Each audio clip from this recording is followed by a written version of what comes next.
ଯେଉଁ ଆଶାयୀ ପ୍ରାर्थୀ ମାନେ कनिष्ठ शिक्षक नियुक्ति ପାଇଁ आवेदन करथिले ओ सेमानकर मेरिट लिस्ट रे ना थाउ किंबा न थाउ सेमानक ପାଇଁ बहुत ही बड़ अपडेट आसी ओसेपा तरफरु सेमानकर नियुक्ति केबे हेबो एवं सेकंड मेरिट लिस्ट केबे प्रकाश पाइबो ता नै देछि बड़ अपडेट ओसेपा तबे अपडेट जानिबा किंतु ता पूर्वरु समस्त को अनुरोध जदि चैनल को प्रथम थर आस्तांती तेज चैनल को निहाती सब्सक्राइब करके पाखे बेल आइकन को प्रेस कर दिंतु जद्वारा कि यहीपरि गुरुत्वपूर्ण अपडेट सर्वप्रथमे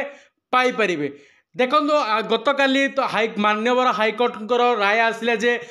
ओसेपा तरफ प्रकाश करा पूर्व जो मेरिट लिस्ट थिला ताकू ही बलवत्तर रखागला अर्थात जो मैंने मेरिट लिस्ट ना अच्छे जो मैंने प्रिफरेन्स अनुसार से गुरुत्व दिज्व किंतु आशायी प्रार्थी मानकर एबे सबुठु बड़ प्रश्न होची जे आमर नियुक्ति प्रक्रिया केबुठारु आरंभ हेबो एवं जो मानकर मेरिट लिस्ट रे ना आसीनी सेमानंक पई डाउट अछि जे सेकंड मेरिट लिस्ट आसीबो कि नहीं ये दुईटा प्रश्नर उत्तर देवी मो भिडियो रे देखो जो मानकर मेरिट लिस्ट रे ना आसी सेमानंक पई बड़ अपडेट होची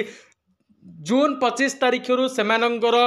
जांच करा जिवो जे सेमानकर मेरिट लिस्ट आ प्रेफरेंस को तापर सेमानंकर जुलाई 1 तारीख सुधा सेमानंकु नियुक्ति दिया जिवो बोली ओसेपा तरफरु सूचना दिया जाइछि। सेकंड जिनस होची मेरिट लिस्ट जदि कथा में चिंता करिबा जेतेबेले विज्ञप्ति प्रकाश पाइतिला सेतेबेले 20,000 शिक्षक पई विज्ञप्ति प्रकाश पाइतिला किंतु मेरिट लिस्ट बाहला को मात्र 12,000 पिलार मेरिट लिस्ट बाहरिछि अर्थात आउरी 8,000 पिलार मेरिट लिस्ट बाहरनी आर संपूर्ण अर्थ होची जे पुणी थरे सेकेंड मेरिट लिस्ट बाहर एवं जो मैंने सिलेक्शन होना से सिलेक्शन हबार चांसेस अच्छी तेणु जो मानकर मेरिट लिस्ट ना ना से हताश हूँ सेकेंड मेरिट लिस्ट ना आसीपे।